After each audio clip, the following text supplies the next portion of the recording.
천국 시민 헌장, 오늘 1편, 다음 주엔 2편 이렇게 나누어서 평지 설교 말씀을 받겠습니다. 과연 천국 시민이라면 어떻게 살아야 될까? 좀 막연하죠. 쉽게 말하면 착하게? 그죠? 죄 안 짓고? 모범적으로?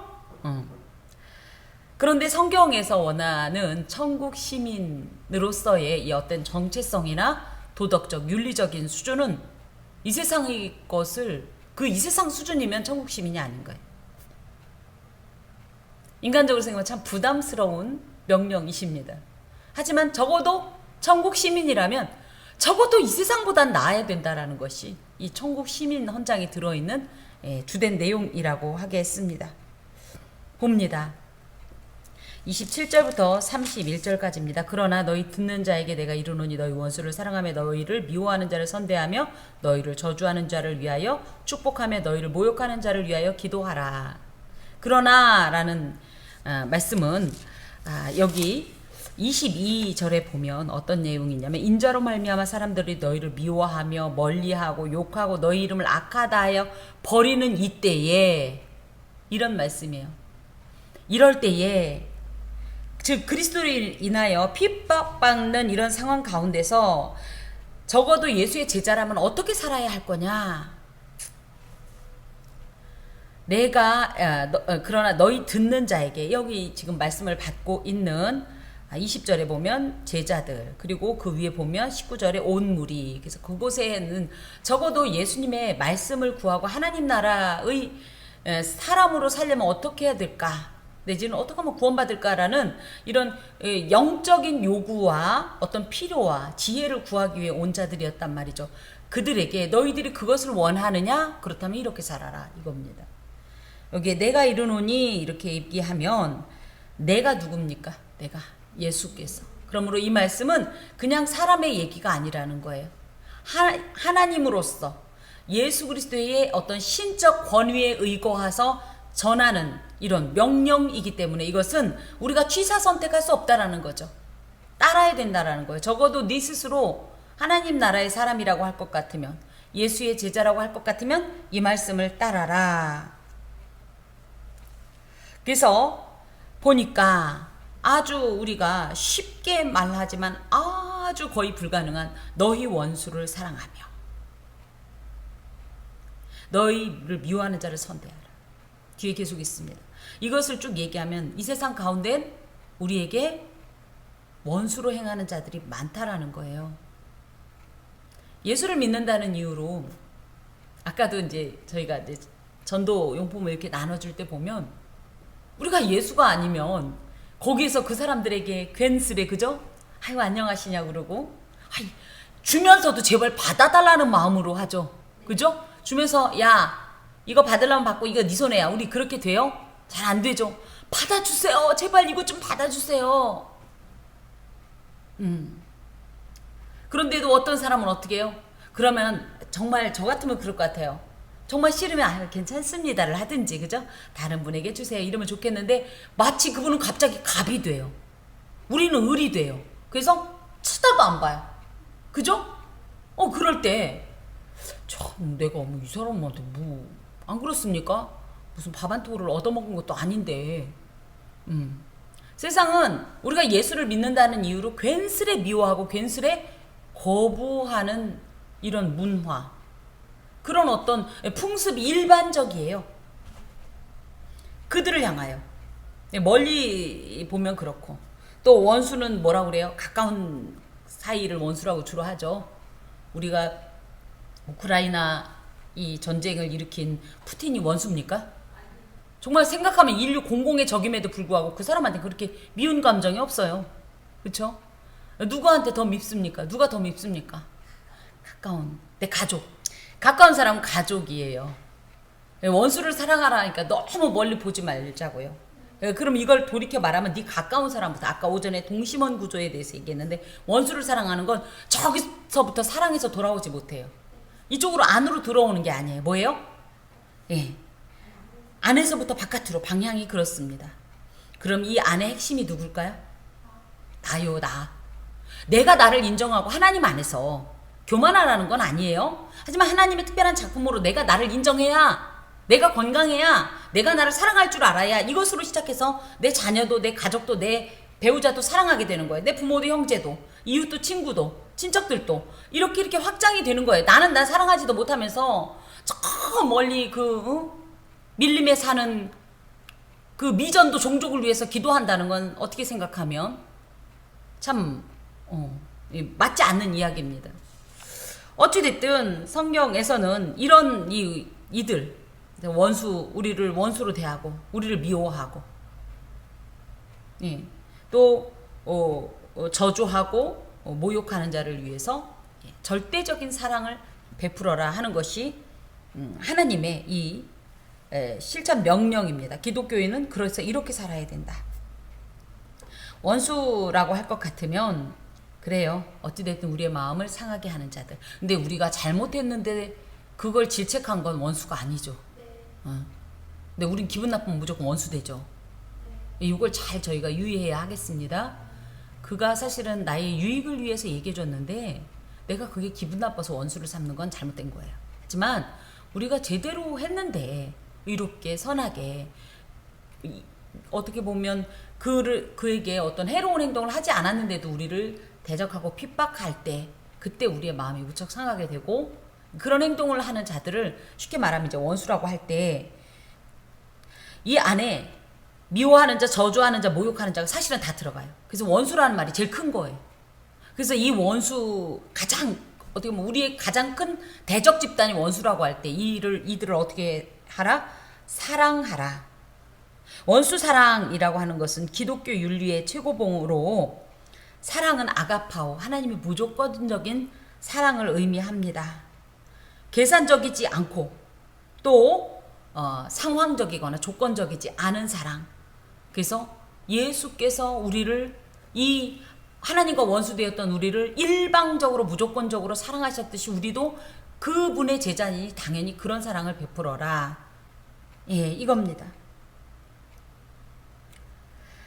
자, 원수 사랑하는 자는 이제 사실은 원수를 사랑하게 되면 이 밑에 있는 것이 가능해져요.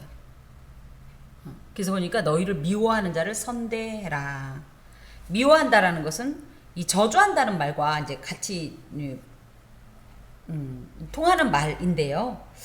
여기 특히 이제 선대하라는 말은 선하게 대하라 이런 뜻이에요. 그러니까 선한 마음을 갖고 대하라 수준이 아니라 마음도 당연히 그 나를 설령 미워하고 나를 원수 삼아도 나에게 대놓고 모욕을 주고 저주를 해도 선으로 행하라 입니다.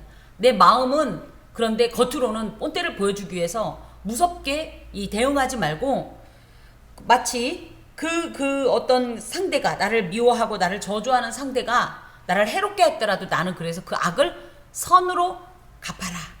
지금 이 말씀이에요. 성숙한 성도는 그래서 원수를 위하여 원수를 사랑하면서 무엇보다도 그 원수들을 향하여 선한 행동을 해야 한다라는 거죠. 그런 의미에서 그냥 기독교의 사랑 그냥 사랑해라는 이런 소극적이고 어떻게 보면 표면적이고 명사적인 사랑이 아니라 늘 동사적인 실제적인 어떤 행위를 동반한 적극적인 그런 실천이 있는 것이 참된 기독교인의 삶이라고 하겠습니다. 이 28절 보니까 너희 저주하는 자를 위하여 축복하라 할 때 이 저주라는 표현이 아까 이제 미워하는 자라는 말과도 이제 통하긴 하지만 특히 이 저주라는 말에 이런 표현이 들어있어요. 심판자의 자격을 스스로 가지고 있는 자라는 거예요. 제가 누군가를 저주할 때 그 상대를 향해서 내가 심판자라고 생각한다라는 거예요. 즉 하나님의 자격으로 상대방에게 심판을 선언하는 행위를 근데 이 심판을 받을 자는 누굽니까? 하나님 나라를 대적하고 반역했던 배신하는 하나님 나라의 복음을 하나님의 선대하심을 거부한 완악하게 반항하는 이런 모든 자들이 심판을 당하게 되는데 그때에도 그들에게 우리는 심판의 자격이 없어요. 누구만? 하나님만 그 심판권이 있는 거예요. 그때 그 심판하는 행동이 저주라고 할 때 그런데 세상에 그 하나님께만 있는 이 심판권을 사람이 스스로 취해서 내가 누군가를 저주하게 된다면 이건 뭐다? 하나님의 주권 행위에 도전하는 행동이에요. 이건 우리가 용납할 수가 없죠. 어디서 감히 하나님께 그런데 뜻밖의 그런 자들을 위해서 축복하래요. 참 어려워요. 그래서 일반적으로 생각하면 어디서 우리 하나님께 감히 이걸 확, 이게 맞죠. 그러니까 이게 일반적 윤리 수준이라면 천국의 하나님 나라의 윤리 수준은 이 차원이 아니라는 거예요. 정말 초월적이고 이 모든 것을 능가한다는 표현 갖고도 부족한 전혀 생각지도 못했던 어떤 응대법을 명령하시는 겁니다. 로마서 12장 14절에 보면 이런 말씀이 있어요. 너희를 핍박하는 자를 축복하라. 축복하고 저주하지 말라. 왜 그러냐?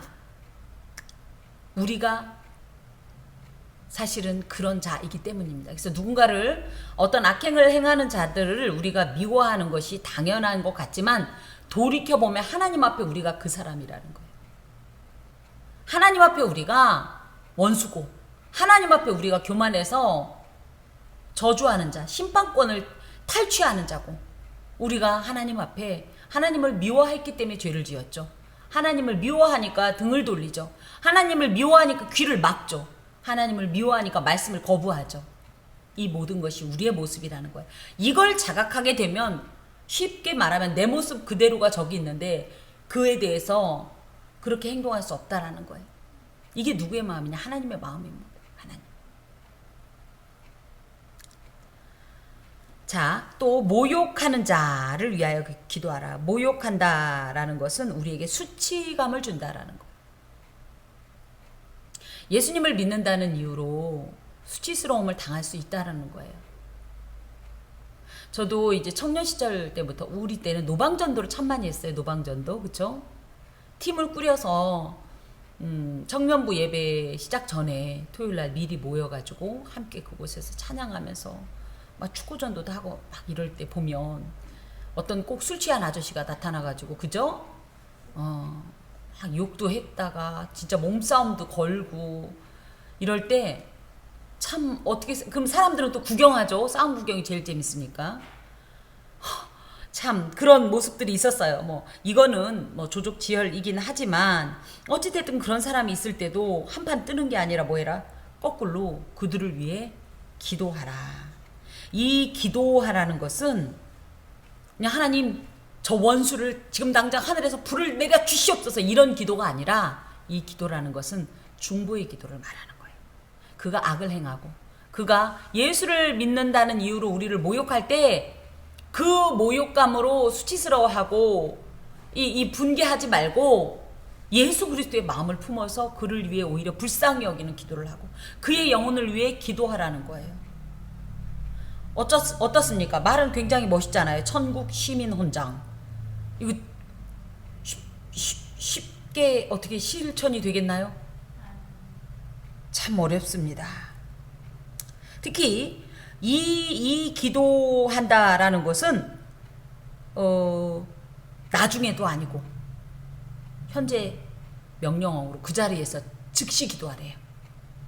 우리는 대부분이 어떻게 합니까? 엘리사처럼 성격 팔팔해가지고, 그죠? 예, 자신을 대머리라고 욕하는 아이들을 저주해가지고 막 암콤이 내려와서 찢어 죽이고 막 이런 역사가 있었으면 속이 시원하겠는데 예수께서 말씀하시는 천국 시민헌장은 전혀 그렇지 않아요. 물론 이제 우리가 열왕기서를 보면서 그에 대한 해석이 분명히 있긴 합니다. 그것까지는 지금 다룰 건 아니지만 그렇다는 거예요. 이런 모범이 있습니다. 이걸 누가 한단 말인가?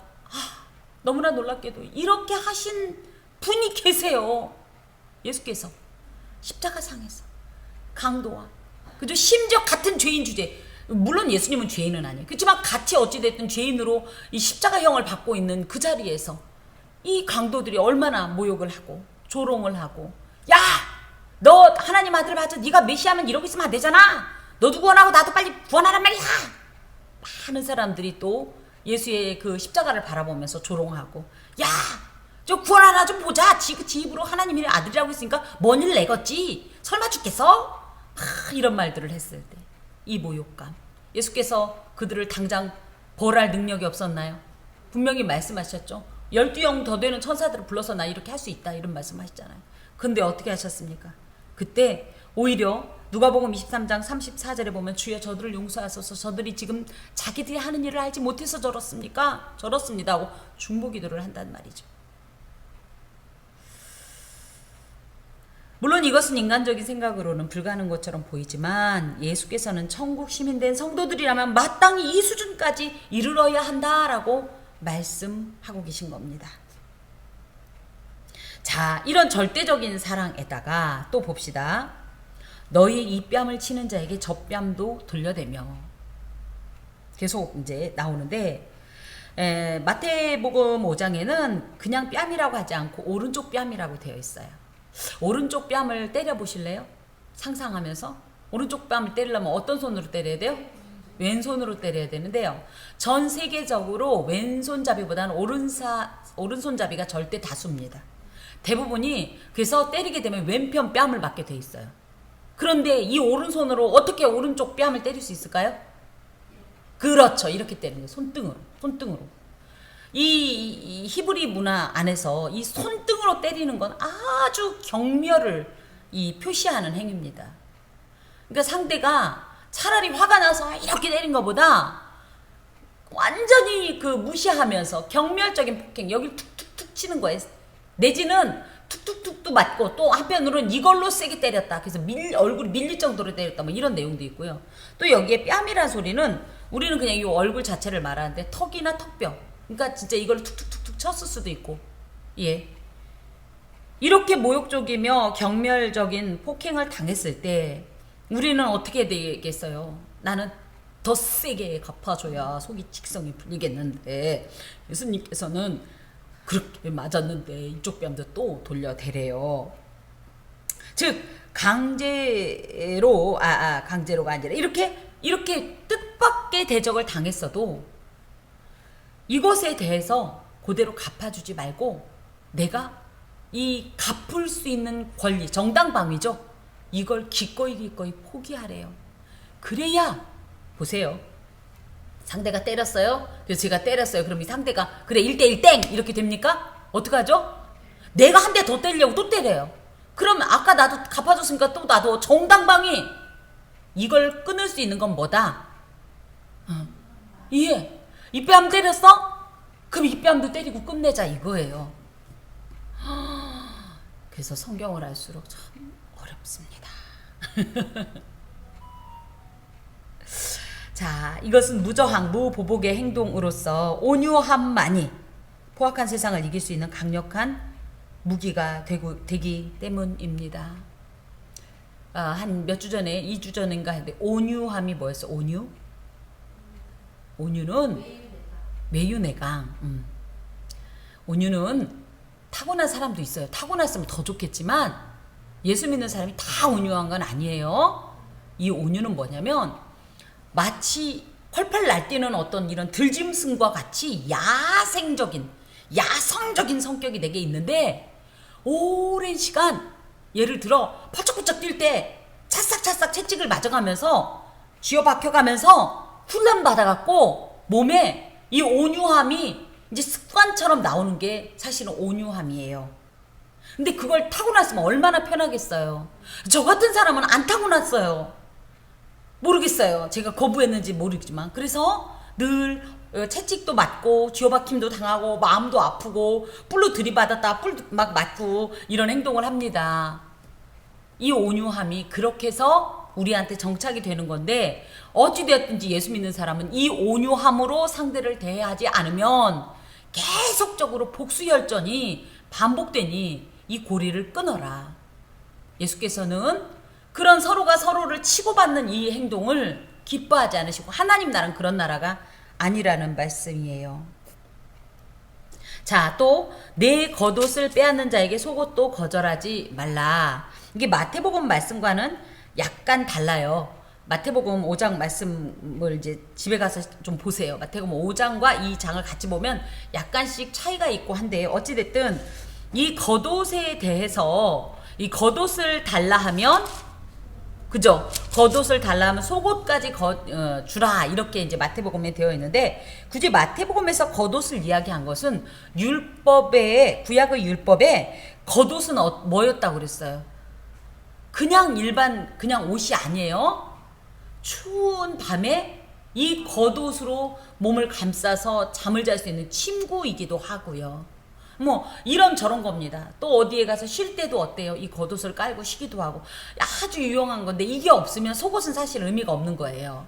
그 정도로 생활에 있어서 굉장히 중요한 어떤 요소인데 그렇기 때문에 그것을 뺏지 말라라고 되어 있는데 그런 의미에서 이것이 율법적인 적용을 해서 겉옷을 빼앗았으면 속옷을 주냐 이건 아니고 다시 한번 누가복음은 대상이 이방인들이기 때문에 그렇게까지 복잡한 율법 조항으로 이해할 건 아니고요. 그냥 쉽게 말하면 아까 말씀드린 대로 이 겉옷은 그렇게 매우 요긴하고 중요하고 필수적인 겁니다. 그런데 너에게 누군가가 그것을 원해서 달라고 한다면 그렇게 중요한 것이라도 기꺼이 주라 이겁니다. 참 이것도 참 제가 오늘 계속 반복하는 말씀이 쉽지 않아요. 이거 없으면 나도 안 되는데 너부터 줘? 그죠? 나부터 살고 봐야 될 거가 아니라는 거예요. 주래요.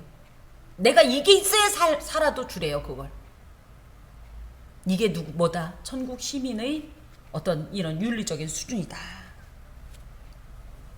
이 여기서 속옷이라고 할 것 같으면 겉옷에 비하면 속옷은 조금 그래도 하찮아요. 겉옷 있으면 물론 속옷을 아예 안 입을 수는 없지만 이 속옷이라고 할 때 우리가 또 오해하지 말 건 팔레스틴 그쪽 그 중동 쪽은요 속옷 안 입습니다.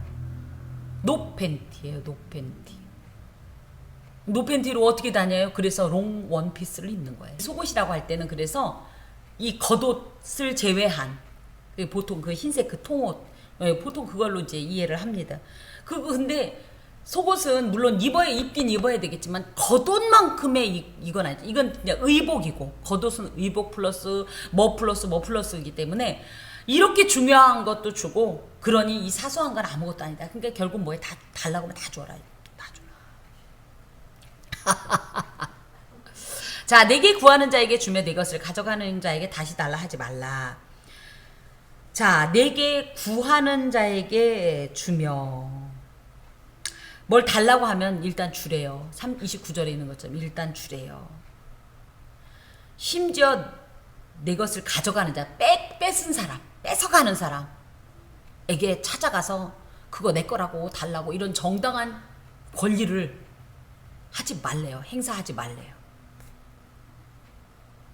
이게 바로 기독교 복음의 차별성입니다. 세상에 어떤 이런 법이 있어요? 성서 윤리는 그래서 굉장히 탁월하고 이 세상의 윤리와 비교할 수가 없는 거예요. 그래서 이타적이다 이렇게 얘기해요. 이타적이라는 건 뭐냐면 이기적이다의 반대말이에요. 이기적인 건 뭐예요? 나를 위한 오로지 나를 이롭게 하기 위한. 이타적인 건 뭐예요? 남을 이롭게 하기 위한. 그게 기독교가 이타적이라는 거예요. 우리 이기적인 거 싫죠? 하나님께서 이기적인 분이었다면 이 땅에 왜 오세요? 응? 죽으러 그것도. 예수님이 단 한 차례라도 환영받으신 적 있어요? 없죠. 그걸 뻔히 아시는 분이. 그분의 그 이타적인 도대체 이해할 수 없는 계산이 안 되는 그 사랑 때문에 우리가 살아나는 거거든요. 그렇게 너희들도 살아야 너희들을 천국 시민이라고 다른 이들이 볼 것이다 이거예요. 이 내용이 이제 뒤에 나옵니다만은 그러면서 31절에 남에게 대접을 받고자 하는 대로 너희도 남을 대접하라. 이거 마태복음 7장 2절의 말씀과 똑같긴 해요. 근데 구성이 약간 다른 것이 마태복음 7장에 있는 말씀은 그간의 산상수훈을 좀 정리하면서 요약된 어떤 이런 말씀이라면 여기서는 그냥 한 어떤 그냥 이 챕터로 그냥 어떤 구절로 그냥 넣었어요. 이거를 기독교의 황금률이라고 하는데 천국 백성된 자라면 일상생활 가운데에서 언제나 이렇게 남에게 대접을 내가 요만큼 받고 싶냐? 그러면 네가 먼저 그렇게 대접해라. 그러면 그 다음에 너한테 또 대접할 거다 이런 얘기는 없어요.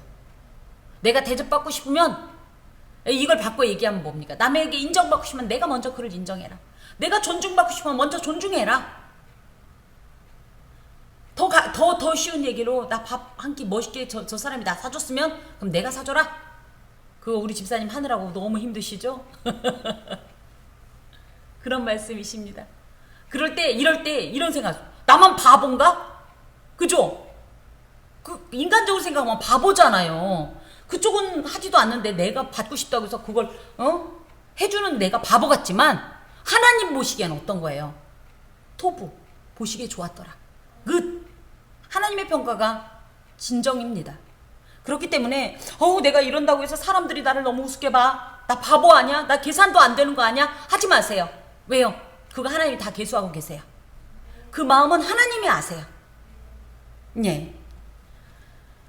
그래서 복음은 세상의 진리를 무시하는 건 아니에요. 세상의 진리는 너무 이해타산적이고, 그쵸? 하나라도 더 가져오려고 하지, 하나라도 더 주려고 하는 건 없어요. 그치만 복음, 진리는 이 모든 윤리 수준을 완성시켜서 하나님 나라의 수준으로 올려지는 것이 진정한 복음의 어떤 이런 행동이고 정체성이라고 이해할 수 있겠습니다. 32절부터 34절까지는 천국 시민의 윤리와 일반적 윤리와의 차별성을 세 개의 똑같은 어떤 이런 내용으로 반복하면서 강조하고 있습니다. 봅시다. 너희가 만일 너희를 사랑하는 자만을 사랑하면 칭찬받을 것이 무엇이냐? 주인들도 사랑하는 자는 사랑하느니라.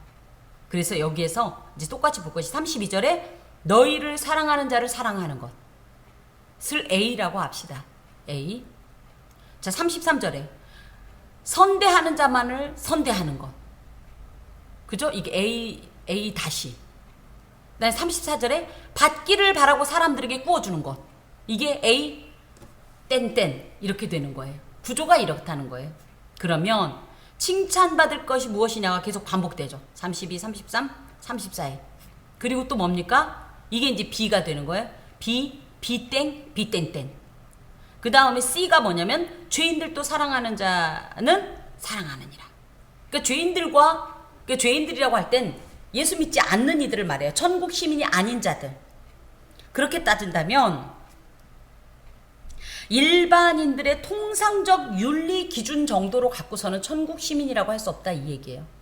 그들도 내가 사랑받고 싶으면 또 나를 좋아하는 사람에게는 좋아할 줄 안다 이거예요. 사랑을 베푼다 이거예요. 나를 선대하는 사람, 나에게 좋은 마음을 가지고 선한 일을 행하는 사람, 그들도 그렇게 할 수 있다는 거, 그 정도는 한다는 거예요. 받기를 바라고 사람들에게 구워주면 뭡니까? 그러니까는 이 사람들도 주고받는 거 정도는 충분히 한다는 거예요. 근데 우리는 뭡니까? 안 받을 작정을 하고 줄 수 있어야 된다는 거예요. 그 정도는 해야 천국 시민이요 고상한 윤리 기준을 가졌다라고 하나님께서 인정하시겠다라는 말씀입니다. 그래서 이 말을 정리해보면 천국 시민에게 요구되어지는 사랑의 수준은 어떻다? 사랑하지 않는 자, 나를 사랑하지 않는 자조차도 사랑하는 것. 이것이 하나님의 사랑, 조건 없는 사랑, 일방적인 사랑, 무차별적 사랑 이렇게 되는 겁니다. 또 만일 선대하는 자를 선대하면이라고 할 때 하나님 예수 그리스도의 제자로서의 삶을 사는 사람이라면 자신을 선대하지 않는 자, 잘 대해주지 않는 자에게까지 더욱더 적극적으로 호의를 베풀어야 그래도 예수의 제자라 소리를 들을 수 있다는 거예요. 또 받기를 바라고 사람들에게 구워준다라는 것은 원금 내지는 원금 플러스 이자 등을 돌려받는 이런 이해 타산적인 행동은 세상 사람들도 한다는 거예요. 원금만 돌려줘도 그렇죠. 가까운 사람끼리 원금만 서로 그죠 해줘도 어디냐. 친한 사람은 얼마든지 그렇게 하죠. 내지는 이자 조금 붙여서 하면 더 좋겠죠. 근데 이런 수준의 어떤 이런 윤리는 천국 시민의 윤리가 아니래요. 예전에 이런 말씀을 제가 들었어요. 교회 내에서 가능하면 금전적 거래를 하지 마라. 왜냐하면 그걸로 큰 교회에서는 사실 보이지 않는 사고들이 많습니다. 우리 교회는 그런 일은 없는데. 그래서 그때 말씀하시기를 그러면 당장 내 이웃이 그거 아니면 길거리에 나앉게 됐는데 그럼 구워주지 말란 얘기냐? 그럴 때 그런 말씀을 하셨어요. 줄 생각을 해라. 받을 생각하지 말고 줘라. 받을 생각하지 말고 줘라. 그러면 상대가 나 안 줘도 되겠지? 예수 믿는 사람끼리니까 그러지는 말아야죠. 이쪽은 상대적으로 이게 하나님 은혜로 받았으니 내가 이 은혜를 반드시 갚겠다라는 마음을 가져야 되는데 나는 그저 주는 건 넘어서 뭡니까? 이자 생각하고 그래요. 대본이 급한 사람은 몇 부 이렇게 얘기하잖아요. 그 몇 부가 보통 10%죠? 2부면 20%, 그죠? 3부면 30%. 그런 계산을, 그런 제안을 하고 그걸 받아들여서 하다 보면 둘이 시험이 드니, 그래서 뭐예요? 내가 이 정도는 없어도 산다! 그러면 꿔주래요, 그만큼. 나 이거 없으면 우리 집 쫄딱 망하고 내 새끼들 다 길거리에 나 앉아. 그 정도까지 거래는 하지 말라고 말씀하세요. 저도 그게 맞는 것 같아요. 그러면서 계속적으로 너희가 적어도 세상의 윤리보다는 수준이 높아야 될 거 아니냐. 하나님 나라 백성이니. 자, 35절부터 봅니다. 오직 너희는 원수를 사랑하고 선대하며 아무것도 바라지 말고 꾸어주라. 그간 있었던 이 모든 말씀의 요약으로서 아무것도 바라지 말라라는 말 가운데는 어떤 내용이냐면, 어떤 자라도 실망하지 않는, 어떤 자도 절망하지 않도록 하는 선한 보상. 그래서 나는 이거 주고서 무언가 이것 때문에 내가 몇 부 이자 받아서 뭐 해먹고 이런 거 생각하지 않는 마음으로 주라는 거예요. 그리고 그러면 너는 손해냐? 아니라는 거예요. 거기에는 하나님의 보상이 계시다는 암시가 이 안에 들어있습니다. 우리는 형제를 사랑하는 마음으로 지극히 순수하게 내어주면 이게 손해가 아니다. 뭐다? 하나님께서 갚아주시는 이 은혜가 그것을 채우고 보상한다. 이 내용 이렇게 들어 있습니다. 보세요. 그리하면 너희 상이 클 것이다. 그래서 하나님의 구체적인 보상을 보면 하나님의 큰 상이다. 그러니까 우린 또 그러죠. 아이고, 내가 2부를 포기했으니 하나님이 그죠? 4부를 주시겠지. 이런 게 아니라 하나님께서는 세상의 상급과 같은 물질적인 것도 있죠. 하지만 그것보다는 하나님의 영광을 깊이 아는 어떤 이런 은혜, 또 그 충만한 또 하나님의 어떤 이런 계시들, 이런 걸 통해서, 물론 물질적인 보상도 전 없다고 얘기하지 않습니다. 계십니다마는, 지난 수요일에 그랬나요? 우리가 그럼 하나님의 그럼 뭐라 그랬어요? 맨날 뭐 더해주는 복만 생각하는데 아니다. 여기에다 플러스 뭐다? 샤마르. 그죠? 울타리가 돼서 우리를 지키시고, 외부로부터의 모든 위험과 그죠? 어떤 위기와 손실로부터 우리를 보호하시는 이것만도 사실 어마어마한 은혜가 되는 겁니다. 예를 들어 아프지 않아 봐요. 우리 아플까봐 얼마나 이것저것 지금 미리미리 준비 많이 합니까? 근데 절대 안 아프다고 그래봐요. 그럼 이 돈이 얼마나, 지금 사실 저희 만만치 않잖아요. 예. 이게 뭡니까? 알고 보면 이 수많은 우리가 예측할 수 없는 우환에 대비한 것, 이 재정적 손실이 어마어마해요. 그런데 하나님 안에서 이 샤마르의 은혜가 우리에게 확신이 된다고 할 것 같으면, 사실은 뭐 이것뿐 아니죠. 우리나라 민족이 특히 뭐해요? 뭐해서 죽겠나를 그렇게 많이 하죠. 죽겠네. 이 죽을까봐 대비하는 수많은 것들을 하나님 안에서 내가 맡기고 산다면 이것도 어마어마한 어떤 결과가 될 겁니다. 그런 복을 주시고 또 지극히 높으신 이의 아들이 된대요. 이것은 하나님의 영광과 거룩한 경륜에 참여할 수 있는 자격을 가지게 된다. 또 하나님의 아들이기 때문에 하나님 나라를 상속받는다. 이 땅에서도 하나님의 아들로서 하나님의 은혜를 누리게 된다. 하나님의 능력을 힘입어 살게 된다. 이 수많은 말들이 있습니다. 그러니까 우리는 사람에게 주고 사람에게 받으려고 하지 말고, 사람에게 설령 손을 내밀어서 줬더라도 그걸 누구한테 받는다? 대신 갚으신 하나님께로부터 받는다는 거예요. 사람이 사람에게 주는 거와는 비교할 수 없는 어마어마한 보상이 하나님께로부터 예비되어 있다. 그러니 이 땅에서의 어떤 이런 뻔한 어떤 계산법에 의거하지 말고 하나님 나라의 계산법을 의거해서 기꺼이 용감하게 한번 이렇게 살아봐라. 이겁니다. 더하여서 우리가 천국 시민의 윤리를 이행할 때에야 비로소 사람들이 우리를 하나님의 아들로서 인정하게 되는 겁니다. 너나 나나 다 똑같으면 누가 우리를 저 사람은 예수 믿는 사람이라 달라 소리를 하겠습니까? 물론 이 하나님의 아들이 되는 것은 우리가 이런 행동을 해서 하나님의 아들이 되는 건 아니에요. 엄격히 말씀을 드리면 성도가 하나님의 아들이 되는 것은 그리스도를 믿고 구원을 얻는 순간부터입니다. 내적으로는. 하지만 다른 사람들로부터 하나님의 아들이라 인정받는 것은 이런 실제적인 천국 시민 헌장이 이행될 때에야 비로소 그런데 그 천국 시민 헌장 안에 그야말로 예수님의 말씀과 같이 원수를 사랑하는 정도까지 이런 수준까지 갈 때에야 비로소 많은 사람들은 감동을 한다는 거죠. 우리 이제 현대 교회사 우리 한국 교회사 중에 이 원수를 사랑한 이의 대표적인 분이 누구냐면 그렇죠. 손양원 목사님. 말이 그렇지. 네. 예수님도 마찬가지입니다. 예수님의 그 모범이 계속적으로 예수님의 제자들을 통해서 계승되어져 있는 현장을 우리가 무수히 목격을 했습니다. 이 지금 평지설교, 산상수훈 등은 구원과 관계된 건 사실 아니에요. 굳이 얘기하면 성화의 관점입니다. 다만 안 해도 되냐? 안 하는 걸 어떻게 하겠어요? 하지만 우리가 단지 그냥 나 자신이 구원을 받은 것에 만족할 것이 아니라 하나님 나라의 영광을 위해 살아야 될 것이고 또 이런 행동을 통해서 우리의 신앙이 자꾸만 성숙해져 갑니다.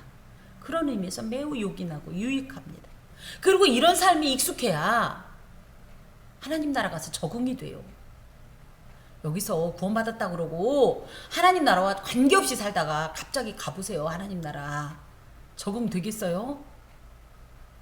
우리 그거 있잖아요. 이만큼 대롱인가 뭐 이렇게 감고 수저 이렇게 들어서 서로 먹여주는 거. 그죠? 그런 훈련이 돼야지 우리가 천국에 가서 적응을 하지. 여기서 내 멋대로 살고 갔는데 천국에 너무 나하고 스타일이 안 맞아. 그럼 어떡할 거예요? 자, 그러면서 35절 그는 은혜를 모르는 자와 악한 자에게도 인자하시니라. 이게 뭐냐면 세상은 차별적이죠. 응? 조건적이죠. 계산적이죠. 그래서 나한테 잘하는 사람한테 잘하고 나 미워하는 사람 미워하고. 그런데 여기엔 그거예요. 하지만 하나님은 어떻다? 은혜를 모르는 자, 하나님의 은혜를 전혀 인정하지 않는 자, 괘씸하죠. 악한 자, 하나님을 배반하고 하나님을 대적하는 자, 욕하는 자, 그런 자를 벌하시느니라. 이렇게 될 줄 알았더니 인자하시니라. 이런 자에게도 하나님께서는 선인에게 또 악인에게 고루 빛을 비춰준 것 같이 그렇게 차별하지 않고 사랑하신다는 거예요. 그러니 너희 아버지의 자비로우신 같이 너희도 자비로운 자가 되라. 이게 하나님은 안 하면서 우리한테 하라고 한 것이 아니라 하나님이 이미 그런 모범을 보이셨다. 그분은 누구다? 이런 사랑을 베푸시는 자비의 화신이다. 자비로우신 아버지이시니 니들이 그의 아들이라면 마땅히 그 아버지를 본받아야 될 것이 아니냐. 성도의 대인 관계에 있어서 가장 최상의 모범은 하나님의 모습입니다. 하나님의 그 사랑, 은혜, 자비, 인내하심, 오래 참음, 더디 노하심, 수많은 이런 속성들이 사실은 우리에게 하나의 모범이 됩니다. 근데 이게 참 안 돼요. 아는데 안 되는 게 저도 너무 고통스럽습니다만은 그래서 하고 싶은데 안 되는 거예요. 그러면 그러니까 난 못해. 어떻게 이런 걸 하라고 하지 말고, 물론 연약하여 항상 범죄하고 우리의 어떤 능력으로는 이걸 이룰 수 없지만 이런 절대적인 선을 도달할 수는 없지만 그래도 목표만큼은 그것에 두고 향해서 나아가자는 거예요. 그럴 때 그래도 조금이라도 흔적이라도 남지 않겠는가? 이런 말씀입니다. 기독교의 도덕률, 즉 천국 시민 헌장은요, 천국 시민법은 세상의 도덕률을 초월하는 것으로 세상의 원리에 반하는 속성을 가집니다. 그래서 세상 사람들이 볼 때는 참 어리석고 때로는 오해도 받습니다. 가끔 그러죠. 아닌 말로 오늘같이 이렇게 무언가 전도용품이나 이런 거 좀, 아 왜요? 뭐 이렇게도 얘기하죠. 아 준 게 뭐가 잘못이야? 여러분 많이 경험했을 거예요. 그렇지 않나요? 심지어 길에 가다가 우리는 하나님의 이름으로 선을 행했을 때 뭐 나한테 뭐 은근히 뭐 뜯어가려고 그러나 뭐 이런 눈 보죠. 그럴 때 에이 안 해 내가 좋은 일 해놓고 왜 이런 소리를 들어 할 것이 아니라는 거예요. 우리는 이 세상의 도덕률 이런 수준과는 비교가 안 되는 그런 도덕 수준을 가지고 하나님 나라로 살아야 한다라는 거죠. 이런 하나님의 절대적인 사랑과 자비를 실천하는 것은 근본적 원죄를 가진 인간의 노력으로는 정말 실현하기가 어렵습니다. 불가능하다고 할 수 있어요. 여기 내용을 받고 우리가 맞아. 그런데 걸리는 게 더 많았을걸요? 그리고 또 뭐예요? 이론은 그렇지. 나는 못해. 사실 우리 다 그래요. 이 말씀을 받으면서.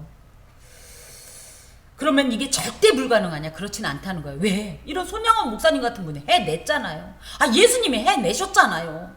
아무도 한 사람이 없으면 우리도 이것은 이론은 이론일 뿐 이러겠는데 스데반은 어떻습니까? 바울은 어떻습니까? 수많은 믿음의 이 선배들이 또 그 길을 갔었기 때문에 우리가 절대 못한다고는 할 수 없어요. 다만 이러한 절대적인 사랑과 자비의 실천은 오직 원수된 우리들을 위해 자기 몸을 버리신 예수 안에서만 가능합니다. 그래서 예수의 영으로 충만하면 이 불가능한 것이 가능할 수 있다라는 거죠. 그러므로 성숙한 성도가 되고 싶으면 성도라고 자처한다면 기꺼이 이런 천국 시민의 헌장을 삶 속에서 실천하면서 살아야 합니다. 예수님께서 이론은 이론이고 니네 실제는 어려우니까가 아니라 성경은 할 수만 있으면 하나님께서 정하신 이 어떤 수준을 따르는 것이 합당하다고 교훈하십니다. 오늘도 하나님의 말씀 가운데서 여러 가지로 어렵지만 미리 포기하지 마시고 하는 대로 해봅시다. 네? 우리가 완성할 수는 없겠지만 성령 안에서 예수께서 주시는 힘과 또 어떤 의지로 하나님 안에서 정말로 불가능하지만 도전을 해봅시다. 그리고 마침내 하나님의 뜻과 하나님의 명령에 합한 삶으로 화답합시다. 기도하겠습니다. 주님 감사합니다. 참 낭만적인 말씀인 것 같지만 우리 안에 들어올 땐 때론 부담스러운 건 사실입니다. 이것을 누군가가 내게 행한다면 우리는 너무 좋지요. 근데 제가 먼저 행해야 되고 저의 속성상 이것은 불가능하다는 것을 확인하면 더욱더 절망이 됩니다. 하지만 이것이 어찌 내 힘으로 되겠습니까? 주께서 주시는 힘으로 성령의 감동하심으로 나를 통하여 이 일을 이루옵소서. 한 주간도 천국 시민으로 살게 하시고 하나님 나라의 백성으로서 내가 누구인가를 인식하고 그 어떤 인식 아래 정체성을 확인한 바에 따라서 하나님의 사람으로 살게 하여 주옵소서. 예수 그리스도의 이름으로 기도하오며 여호와는 내게 복을 주시고 너를 지키시기를 원하며 여호와는 그의 얼굴을 내게 비추사 은혜 베푸시기를 원하며 여호와는 그 얼굴을 내게로 향하여 드사 평강 주시기를 원하노라. 아멘.